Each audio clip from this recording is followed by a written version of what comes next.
The best way to understand journalism is to have it done to you.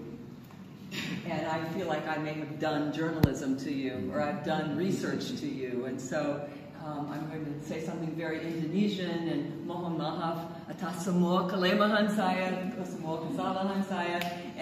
I would like to apologize now for any mistakes I made or any weaknesses on my part. It really was not my intention, and I tried to do my best to really tell the story of what I think is just an amazing publication that changed this country. And you know, I think we should all just applaud you if they would listen to me talk. Get my notes so I can remember what I was going to say. It was like to be out here rather than back there. It's fun for me to be at Gerak Budaya again, because this is actually where it all started. It didn't start in this place, but it started at Gerak Budaya when I was here as a U.S. Embassy speaker back in 2006.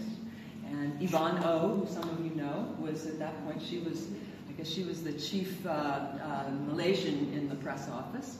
And she took me to the Star, and to the New Straits Times, and to the University of Malaya, and to Utah, and where else did we go? UIT Amara. And, you know, I gave talks everywhere. Where are the interesting young people? Where are the activists? Where are the people like the people I knew in Jakarta? You know, the people who were at Tempo, or the people who were at Bukan Kayu, or hung around the Alliance of Independent Journalists. Where are they? So my very last day, at that time I was friends with Sumit Mandal, some of you may know, and he had said, you know, your book on Tempo is being distributed by Gerak Budaya, and you need to go there. And so I forget who contacted Pat Chong. It may have been Sumit, but at any rate, my very last day, I gave a talk on my book on Tempo at Gerak Budaya. I thought, this is where they all are. This is where the interesting people are. They're here. And so I met several people then. I don't think I met, it's hard for me to spit out. I know this sounds so young, Berhormat, Tuan, Sim. I still think it was Sim, my friend, you know, who I was invited back, and I don't think you were involved in that. I think it was actually Andreas Harsono, because SIRD did a program on, it was called The Role of Journalism in Fighting Corruption.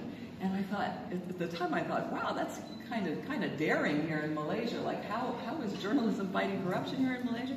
So, being a bit opportunistic, I said, well, I can certainly come and talk about investigative reporting in the U.S. and maybe give a few thoughts on, you know, how, I mean, I know, there's my great friend Zach. I know in this country, you know, to this day, official secrets, how do you actually do an investigation if you've got an Official Secrets Act? So I actually used as sort of a basis of a wonderful expose of the Walter Reed Army Hospital that was done by two Pulitzer Prize-winning journalists who uncovered just how terrible conditions were there just by talking to patients and their families.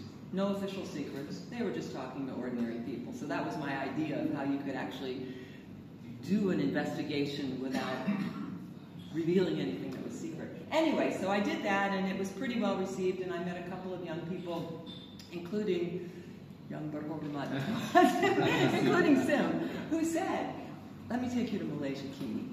And I was so happy, and we went to Malaysiakini, and I met Stephen and Prem, and this was in 2007, and I had just published my book on Tempo, and I think that Prem's wife had actually read my book on Tempo, and I believe, this has never been verified, but I believe that she actually thought, she should write something about Malaysiakini. And so, so you guys knew about me, and this was pretty brave of me at the time, but I just said, can I come and observe you, and, you know, write something about you?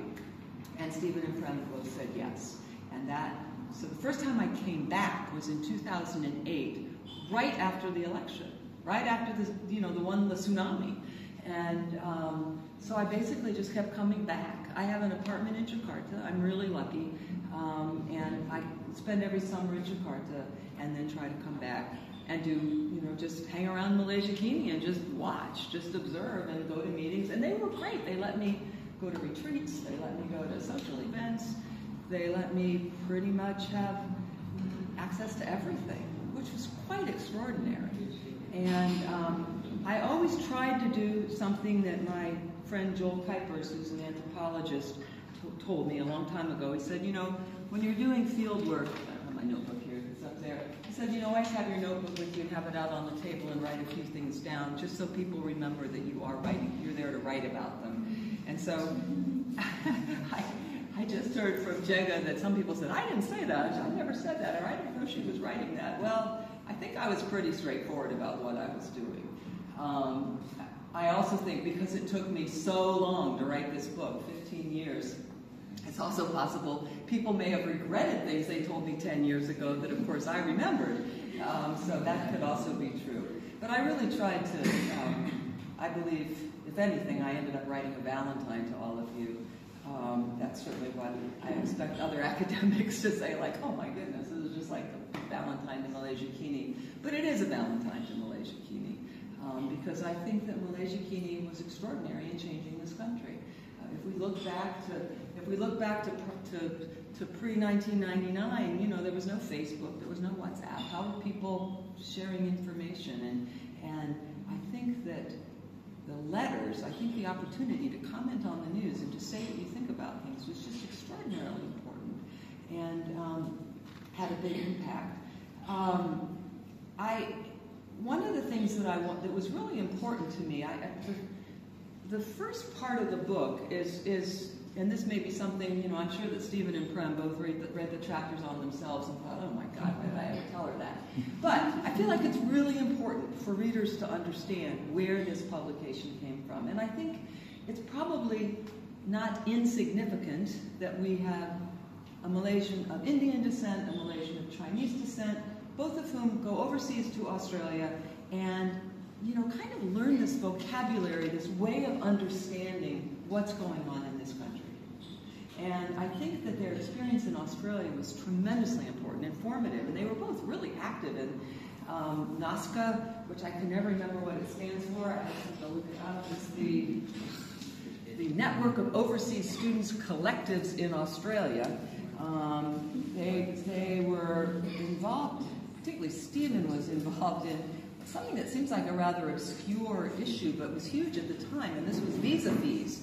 Because you could study in Australia for free, tuition was free, but you got government collected fees from visas, and then the price of the visas just skyrocketed while they were there. While Stephen was there particularly, that was Stephen's issue.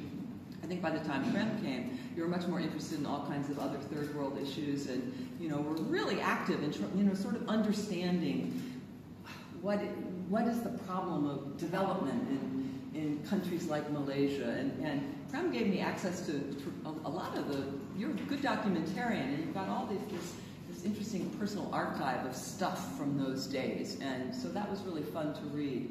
So I'm interested in where Malaysiakini came from, and this NASCA group produced not only Stephen and Prem, you know, just a lot of wonderful young people, including Tian Chua, Li Wang. You know, it was really a remarkable group, and so I found all of that really interesting. So then they come back to Malaysia, really with a plan to change the country, or as one time Stephen said to me, to create the kind of Malaysia we want to live in. And I think they did that in Malaysiakini. You know, they established it in 1999, and this was the era of, there were a lot of blogs, there was a lot of, obviously, Reformasi. I have a chapter called The Reformasi Generation, and I'm grateful to, I think it may have been Jega who first I heard that term. I'd never heard anybody say the Reformasi Generation. And I bet a lot of you are from the Reformasi Generation, which is pretty interesting. Kind of coming of age at this time and what that meant for a whole group of people who just saw this incredible, regardless of what you actually thought of Anwar, this incredible injustice, and that galvanized all of these young people. So we've got all these blogs and things springing up, and we've got Malaysiakini, which just looks like yet another Reformasi publication. And it's interesting because I don't think international media paid a whole lot of attention to Malaysiakini at the time. It just seemed like another, although they did notice when Malaysiakini exposed the doctored photograph of the leaders of BN, where Anwar had been doctored out, and Abdullah Badawi had been doctored in, and so this was right after they launched, which that created a stir about that. But I didn't notice much else about Malaysiakini right in 1999. So it's really a fascinating time. So why did it take me 15 years to write this book? And I will be honest, the real reason is nothing seemed to change. You know, when I wrote about Tempo, it seemed like there was a very dramatic storyline. Tempo had been founded, these bright young journalists were doing this really terrific news magazine that then got banned, and then they all became radicalized by the banning, and then that's launched a movement that toppled Suharto, and then Tempo comes back to publication, and everything is great. Well, that didn't really happen here. In fact, it just seemed like Malaysiakini just kept fighting and doing the news and reporting professionally and reporting on the opposition when nobody else would report on the opposition, but nothing really seemed to be changing. There didn't seem to be a big storyline. Now, this was related to, I was, of course, reading as much as I could about Malaysia, and we have a great scholar of Malaysia here, Bridget, and I think she may agree with me, I don't know. I find a lot of what's written about Malaysia to be really boring, by international scholars to be really boring. I don't know if you agree or not. One of the problems is it tends to focus on elections, and the elections don't always change that much. That everybody thinks it's going to change everything, and then, oh, no, it's sort of the same old guys, they're still there, and nothing's really changed. Now, as a lot of you know, I teach narrative writing. And one of the things I often tell my students is that you need to take your weakness and make it a strength. If there's something that just seems like, what is this problem? I can't get over this problem. That maybe that's the key. And then it suddenly occurred to me, the fact that nothing seems to change, maybe that is the story. Maybe that is the point. So after introducing Stephen and Prem and kind of the founding of Malaysiakini, I then have, I guess, 4 topical chapters on what I see as these intractable problems, these things that just never change here. Race, religion, politics, citizenship. So, and this idea actually came from Vic Neeson, a former Malaysiakini editor, and he had said, well, why don't you look at things, why don't you look at stories that Malaysiakini did about these things and then use that as a way of getting into these otherwise intractable problems? So that's what I tried to do. And I have my chapter on race. I actually started off with the terrific story, Sinha is here, of the May 13th riots. And which are always referred to as a ghost or a specter, which I found interesting. What does it mean to be a ghost in Malaysia? Why is May 13th a specter? Well, I don't think I need to tell you guys that even after the 2018 election, there was a little dicey, right? People were like a little nervous. What's going to happen? Are they going to recognize that there has been a change in government? And will there be riots?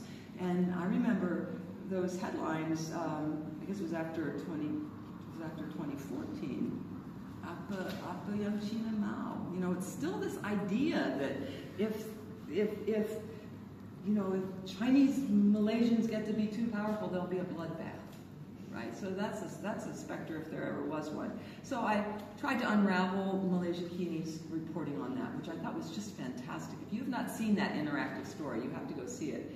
It's really great, but I sort of used that as a way of unraveling the problem of race. I wrote a whole book on journalism in Islam, and so the religion chapter, I look at sort of different ways that Malaysiakini was able to report on religion and religious conflict here, which was, it's always sort of depressing to do. The chapter on citizenship was a lot of fun because I base that on the citizen journalists, and some of you Malaysiakini old-timers will remember the CJs. This was a project that was actually funded by the U.S. Department of State, Division of Human Rights and Labor.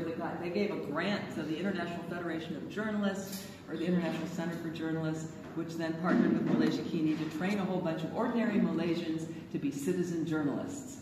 And the name of the project was quite improbable, something like the role of citizen journalism in promoting racial and religious tolerance. So all these, nice young Malaysians became the CJs, and they were trained. They were given flip video cameras and trained to make videos, and they learned the basics of journalism. And I was actually hired to be the monitor and evaluator, which was kind of thanks to Prem. So that was another way I got to keep coming back here, because I was around watching the CJs.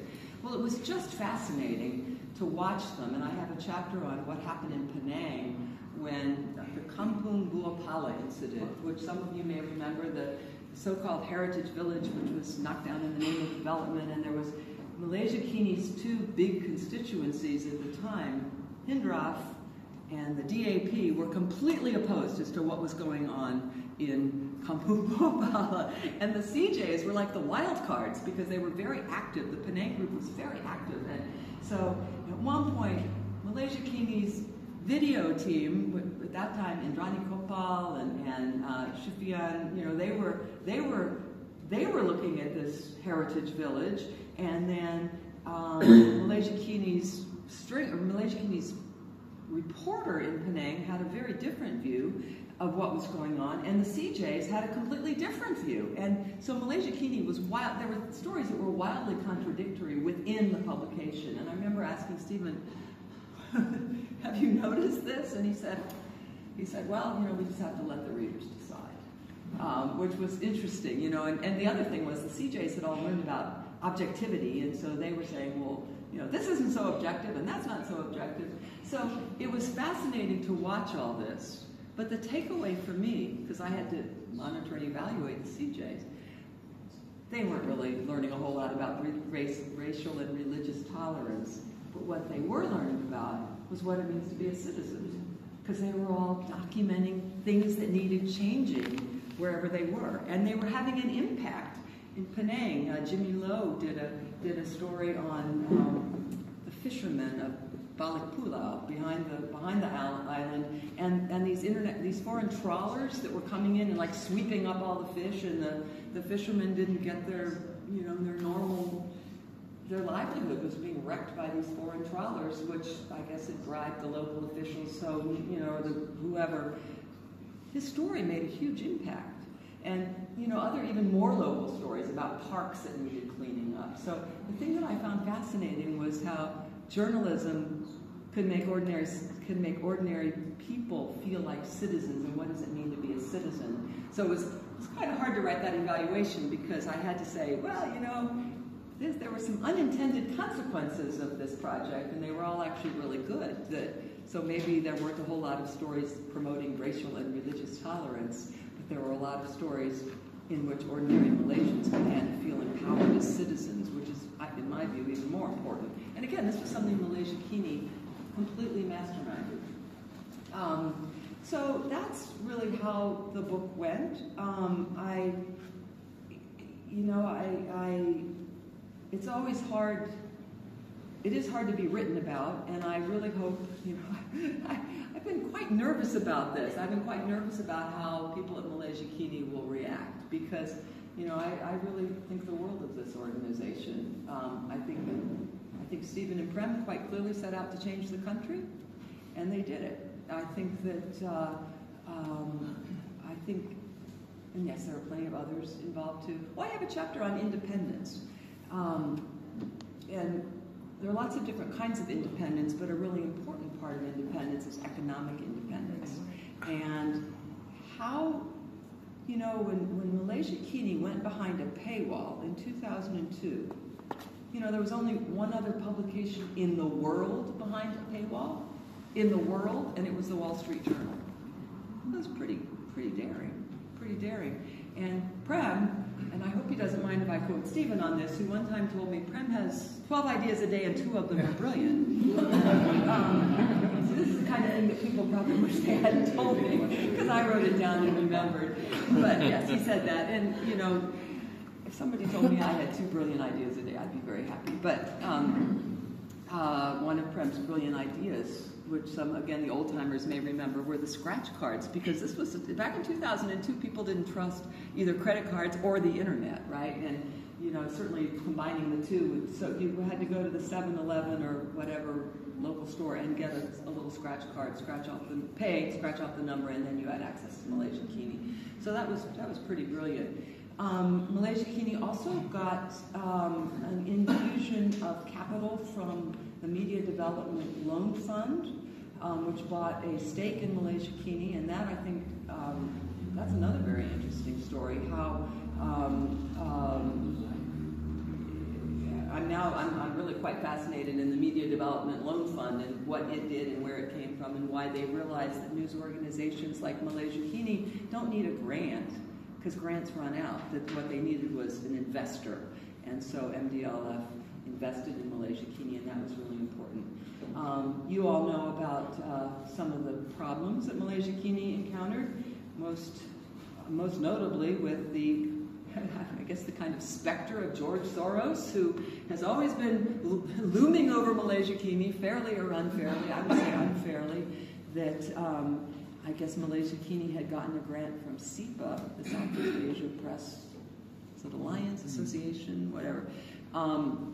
That money had come from the Open Society Foundation, and that is connected to George Soros. And apparently George Soros himself had somewhat, perhaps not very wisely, had been boasting about how he was spreading democracy around the world, including in Malaysia, which of course was just the worst, dumbest thing to say.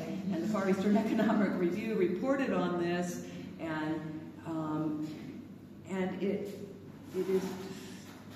is just close enough to the truth. And of course, I get attacked for this too. Janet Steele, foreign scholar, says that George Soros is behind Malaysiakini. It's not true, but yes, okay, George Soros, Open Society Foundation, SEPA, Malaysiakini. All right, there is a connection, but truly, I've been studying this for a long time, and I would not say that George Soros is dominating Malaysiakini in any way whatsoever. But that continues to be another haunting thing out there. So that's another part of independence, I think, financial independence. How Malaysiakini is managed with subscribers, advertisers, the problem of advertising. I remember when the wonderful marketing and advertising woman, Tin Ting, she said at a retreat, she said, you know, advertisers are skittish of Malaysiakini, not because of what you write, but because of what the readers say. That, you know, you guys are totally professional and balanced, but the readers are not, and so that's what makes advertisers nervous. So financial independence is a really interesting problem. Finally, I had a chapter on elections, and you know, it was quite astonishing what happened in 2018. You know, I couldn't believe it. I'm sure all of you couldn't believe it. It looked like, you know, finally the glory days have come, and I thought, great, it's going to be the end of the story. And then we had the Sheraton move, and it's not the end of the story. And the thing that to me is, and this is, I'm going to say this as an American who loves Malaysia, to me the absolute great tragedy of 2018. I see another friend I didn't know. The absolute great tragedy of 2018 is that the law wasn't changed. You know, all of those laws are still on the books. All of those laws are still on the books, and the laws affecting the press, and you know, official secrets, the SOSMA, the Sedition Act, the Printing Presses Publication Act. All of these are still on the books, and it was such an incredible missed opportunity. You know, and I just feel so strongly, if you haven't changed the law, you haven't changed anything. And so, you know, that was a tremendous disappointment. So then once again, like, how do I finish this book? So finally, you know, we had the pandemic, and Stephen and Prem both retire and move on to other things, other great things. And I actually actually came back for the last general election, and lo and behold, and we have a hung parliament, and lo and behold, Anwar is the prime minister. And so it is an ending, you know, it's maybe not the glorious ending that everybody was hoping for, but I love the cover of my book, which was actually designed by my friend Malayla Mahagrasari from Tempo. And, you know, it starts with Mahathir and Anwar, and it ends with Mahathir and Anwar, and it's, you know, it's kind of unbelievable. But I think this was a really important era, and I think Malaysiakini made a tremendous difference, and I think that the organization of Malaysiakini, I have a chapter called The Team, where I write about sort of how the internal organization of Malaysiakini also reflects the kind of Malaysia that Stephen and Prem wanted to live in. And so there's that, and I think that by creating this forum, this place where people could comment on things and be empowered as citizens, Malaysians, you know, Malaysians changed the government, and I think that Malaysiakini did change the country, or certainly contributed to the change in the country, because I think when I sometimes say, oh, nothing's changed, well, something has changed. I think that the 2018 election showed that Malaysians know that they can change the government.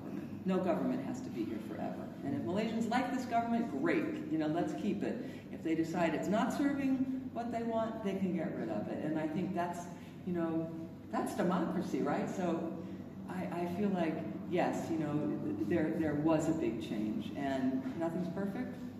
You know, there's still, the struggle continues, but I feel like, you know, 20 years, it was enough. Stephen stepped down, Prem stepped down, Anwar is the prime minister, time to finish the book, and as Stephen one time said, time to start a new chapter for Malaysiakini. So that's really my ceramah, but we have, you know, I would love it if, you know, you give Prem a chance to respond to all of these things I've said. And I know having journalism done to you can't be very pleasant.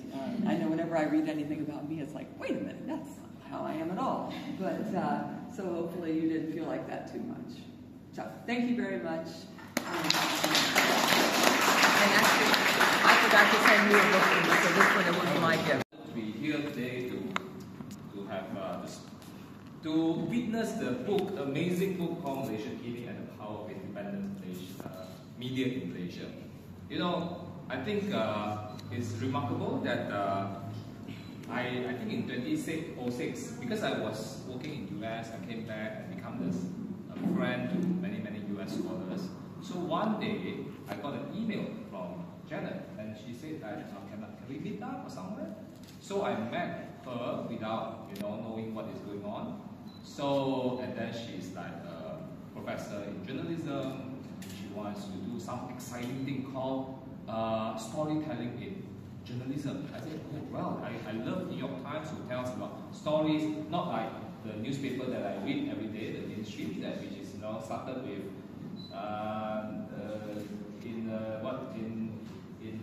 in Petani Jaya, a car crash, and then, you know, all very structured, and it was boring, you see. So, and then I said, okay, that's a good, interesting thing, and then one discussion leads to another, and finally, I said there are some media outlets which is very interesting, not the mainstream media only. Sorry, I know some of you work for the mainstream media before. Then I brought her to Malaysiakini, and, you know, all this story starts from there. And it's so, it was such an amazing 15 years. I told Prem just now, Malaysiakini has done such a great job. But why are no books, people are not writing about Malaysiakini, Malaysian? We need a Masaleh to write a Malaysiakini book. You know, this is something that, you know, we should all think about, because to me, Malaysiakini is such a remarkable story, a remarkable success. The most successful .com company in Malaysia, right? All the .com company all day already. Malaysiakini still stands. Let's give them a big hand. I think every one of us has a story related to Malaysiakini as well. Me too. In 1999, after I graduated from UTM, So I was looking for a job. One day my good friend, he knows me typing, sitting down at the back. He said, Sim, you're looking for a job, right? Why don't you go to Malaysiakini? They're hiring for people. I said, what? Malaysiakini, what's that? He said, some .com company, journalist, something. I don't know whether he still remember, but I remember that conversation. He said, hey, go and look for it. And unfortunately, at that time, I was still very stick to my mind to do some engineering because I just graduated from engineering school. So I said, okay, I want to do engineering. So I didn't explore. Or else, I would be a big-time editor. After Prem and Steven retired, maybe I take over Malaysiakini already. No luck, tough luck for me. So this is my little story with Malaysiakini. I think we all Malaysians must pay tribute to Malaysiakini because an entire generation grew up together with Malaysiakini. For me, for many of us, we were the first few who start reading Malaysiakini and get addicted and hooked to it. Okay, I must confess, every day I open up Malaysiakini websites multiple times. Okay, multiple. And all the time I have to read what is going on there, the latest news, because they drive the news. Because everyone in town get the first-hand news from Malaysiakini. Okay, of course, now there are many competitors, but the gold standard, the first, is still Malaysiakini. So this is where I think the importance of Malaysiakini, where I think it is a truly independent news that matters, right? Independent news that matters. You see, I salute Prem and Steven, especially after I read this book. It takes steel, you have to have a steel backbone. And then some really, guts and balls to fight that kind of oppression. Because we all know, we are all old enough, except I think you, except you are still young. We all grow up in that era that, we cannot talk too much about politics, The next day, some people, the special branch will call you, and then you go to police station to answer, and then some of the publication got closed down, and then it got raided, that kind of era. So it really takes guts and, conviction, the belief of independent media that really, push them going. And this is a devotion. It's not about, it's exciting to have company, a news agency, but I think the devotion part is very important. Nobody, can get that kind of pressure.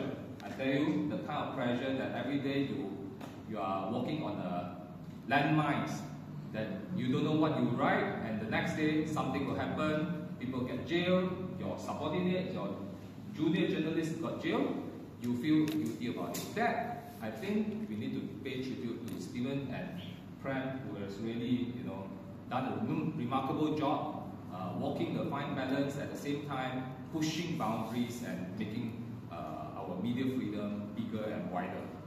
And then also, I think, very important is Malaysiakini has this intellectual discourse. You see, we all read newspapers, sometimes you don't learn anything, okay? But the Malaysiakini has this opinion, Richard wrote a lot, and then a lot of other contributors from various people who really push the understanding of politics, democracy, and many discussion that I think it widens and opens up the society, and now we are more matured. After GE 14, no riots. Okay? After a change of government, the next day we go eat makan, no issue. Alright? But before that, it was really a taboo. People are afraid of changing government. And then I think it actually, Malaysiakini have many countless breaking news. Once it breaks the news, everyone has to follow. Yeah, I'm sure everyone knows about this 1MDB scandal. They really push the boundary. They report fearlessly. Yeah, and finally brought down Najib. And then there's also, I think, after 25 years, it is growing stronger and stronger.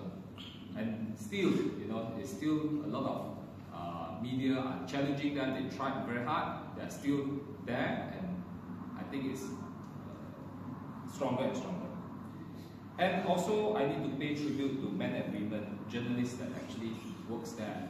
The kind of team that you have. After reading this book, I feel that this is a remarkable team. People go there, they grow, they really debate on the news, how to write it, and actually that culture. And eventually, when they leave to other organizations, they bring that kind of the discourse, intellectual discourse, the kind of gold standard journalism to other institutions and organizations. And actually, it elevates the whole journalism in this country. So I think this is a remarkable organization, Malaysiakini, that I think I regretted that I didn't join. Still got chance. Still got chance. Okay. All right, and then I think finally we owe this to Janet, who brought out all this news, because I think Malaysia we have such a good media, but didn't write about it. Nobody brings it up until Janet brought it up, and it is very, very readable. I would say I enjoy reading it. I read it in one afternoon. I can't stop. Once I read, I cannot stop. Even I'm quite tired. I just came back from US, a bit jet lagged, but I still I love reading it and I finish it in one go. And I want to recommend this book to all future journalists in the university. I think it should be made the journalism 101 book to read. Everyone who goes to the journalism school, mass comm school, they must read it. And then all the bosses here, the journalist boss here, okay, I know a lot of editors here, please make it a compulsory book to read, and please buy the book. Okay, finally, thank you, Janet, for making such an excellent book, and then thank you, Prem and Stephen, for publishing. Thank you very much.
Okay, 1, 2.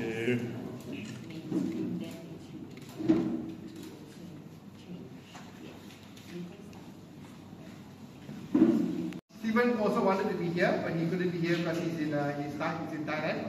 Spends a bit more time there. And first, a big thanks to Pak Chong. Can you give Pak Chong a big clap? I think before there was Malaysiakini, there was Gerak budaya and SIRD. And I used to hang out in Pak Chong's house over there. Right?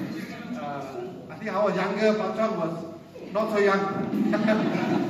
But we had a lot of interesting conversations. So thanks so much for Gerak budaya for hosting the event. Thanks so much to Janet for writing this book.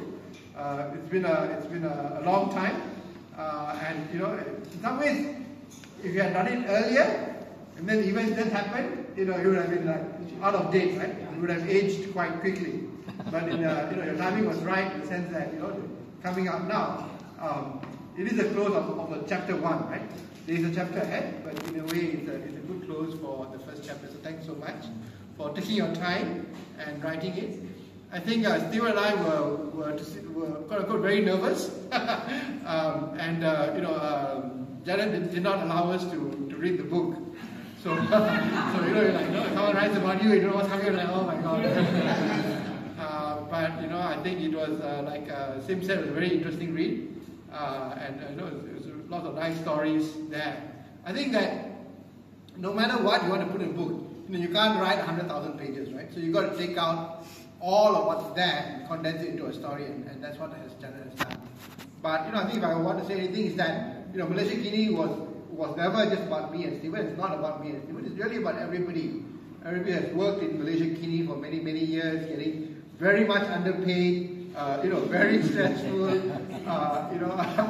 Julian at the back there saying, who really, really struggled with very harsh conditions. They could have, everybody has worked in Malaysiakini could have got a much better offer somewhere else and done, fantastic things elsewhere. But they stuck with Malaysiakini for as long as they could, right? So the endeavor, they had a lot of our staff had a lot of pressure from their parents, and they come and say, oh no, my parents saying resign, this, that. We had a few people who were going to get married and had to leave because their spouse did not agree, with them remaining in Malaysiakini. How can we raise a family while you're working in Malaysiakini? Anything can happen to you. So there's a lot of pressure, but everybody coped really well, in that. And not just our staff, our writers like Richard, columnists, and we had so many allies. Whether they're in the political party or outside, and a lot of secret allies even within the Barisan National Government. You will be surprised by some of the people who came to our help. We had got calls saying, okay, Prem, this is going to happen, huh? You just do this, you don't worry, I will take care of my side. So people within the ministries, within the government also, in a way, helping us out to so that, so the government ended up always like coming down on us, but they're not quite coming down on us, like halfway through. And so there's a lot of people who helped very quietly because they believed in what Malaysiakini was doing. So, I think at the end of the day, I think, the book is really excellent, but, it is a really interesting story, but there's so much more that we really can't thank everybody who made, Malaysiakini the reality. So that's what I wanted to say, but I'm happy to take questions and we can have a nice discussion, but thank you so much for Janet for doing this book. I'm really honored. It's scary, but it's a very, very nice book. I really enjoyed it. So thanks so much for taking time.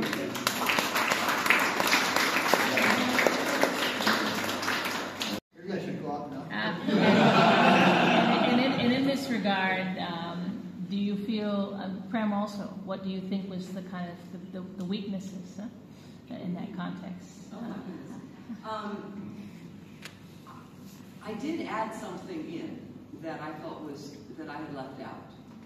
And a couple of my sources are here for this part. That the one criticism of Malaysiakini, this is what I had observed too, is that it really is dominated by men. And if you look at the editors, they're basically all men. And there are a few exceptions, including one who's right here. But it's women are the journalists and the men are the editors. And I realize there are lots of reasons for that have to do with Malaysian society, when people get married, maybe who leaves earlier to get married and have a family, or who gets married and has a family and doesn't have to leave. So I know there's societal issues.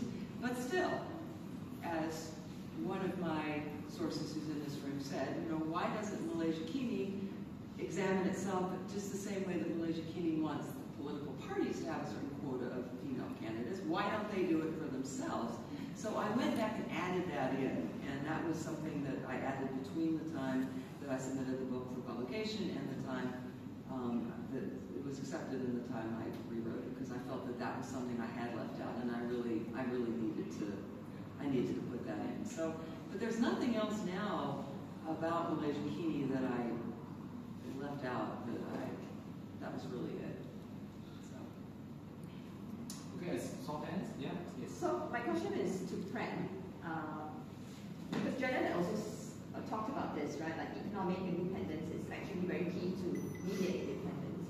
So as CEO, what were the different challenges that you face in the different eras, the political eras that we experience as a country? So I'm imagining, for example, that under the Mahathir Mahathir era, you would have experienced a certain set of economic challenges. And then with the change in government, they might have been different. And then now we've got also changes in the way that we read the news, the way that we interact with each other, with WhatsApp and Telegram and all of those other things coming into the picture to compete for attention. So what are some of the economic challenges like through the ages? And what has Malaysiakini done to address those challenges in order for you to remain economically independent?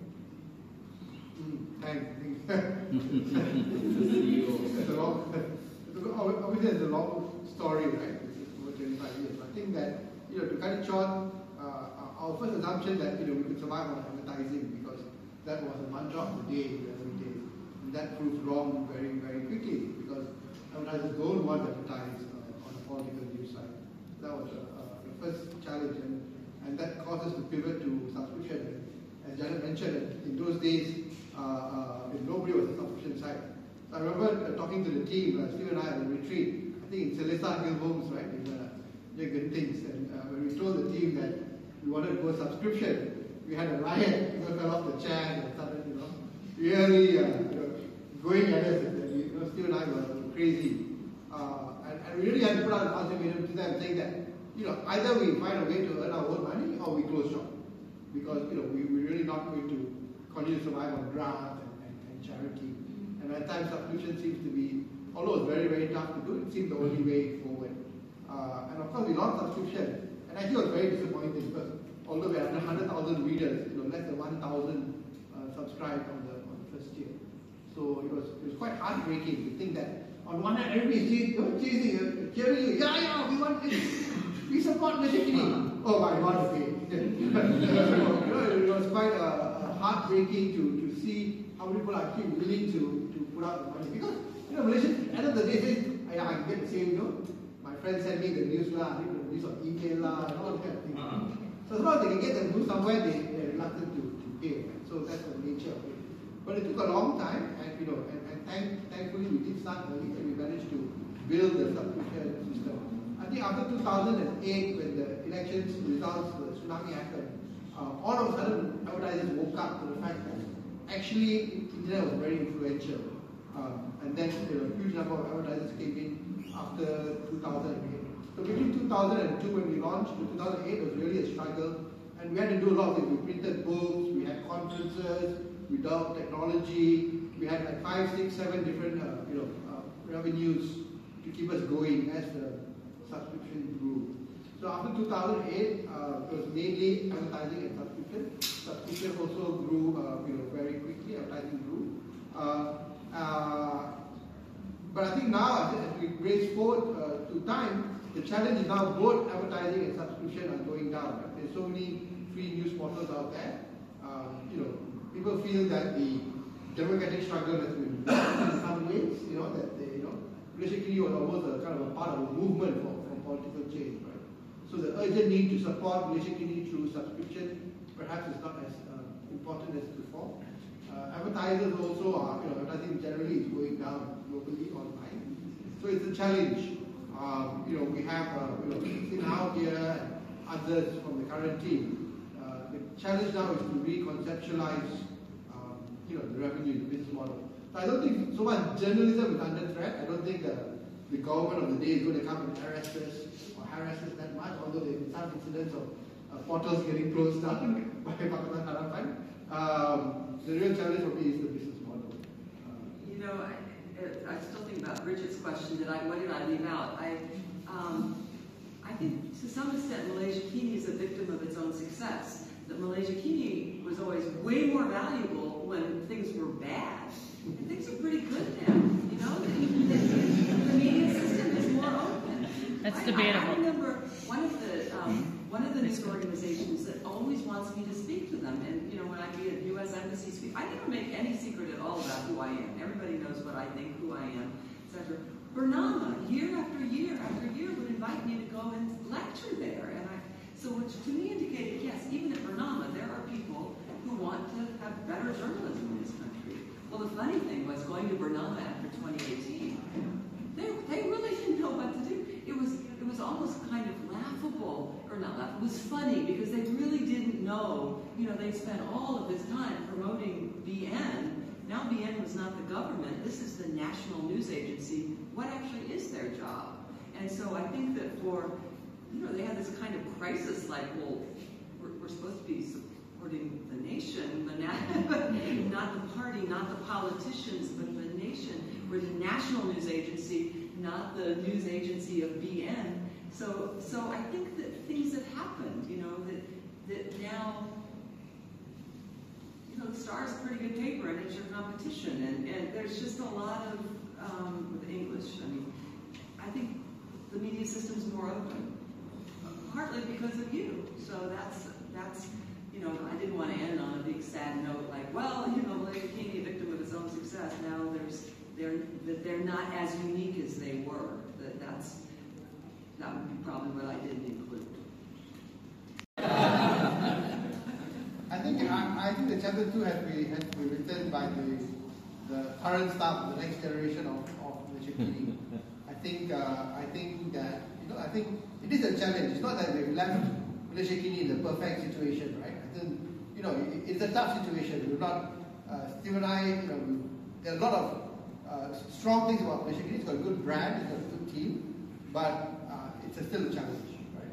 Especially the business model and things. And this is something that the next generation really have to spend time to think about and figure it out. We know nobody has the answer in that sense. And it's also not as if anybody in the world has a good business model for journalism, right? Anywhere in the world, this is the crisis everywhere. And it's not just Malaysians don't want to pay for news. Americans don't want to pay for news. Indonesians don't want to pay for news. Nobody wants to pay for news. So, we have this slogan we often hear in the U.S., a free press isn't free, but how do you make people understand that? So it's not just Malaysiakini facing this or Malaysians, it's everybody. But I think personally, if you go the next 10 to 20 years, especially with the growth of AI, whether or not you can put content behind a paid wall is a big question mark. Because of technology, it's very easy for the content to be distributed outside a paid wall. Right? So I think it is something. I don't think it's going to happen overnight. I don't think it's happening tomorrow at all.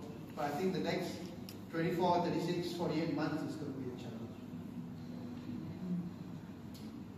Jacqueline set up a nut graph. Nakia has been a journalist for forever. Sinhao is now leading Malaysiakini. On the other side of the fence, we have people like Ting Ting who lead the advertising team. Lane used to lead our subscription team. So great leadership. And even now people like Adila, Razak, who's writing fantastic work, etc. So I think whatever said and done, I think we definitely need to improve. And as we go forward, I think there's a lot of great people out there. We did get a few very good offers.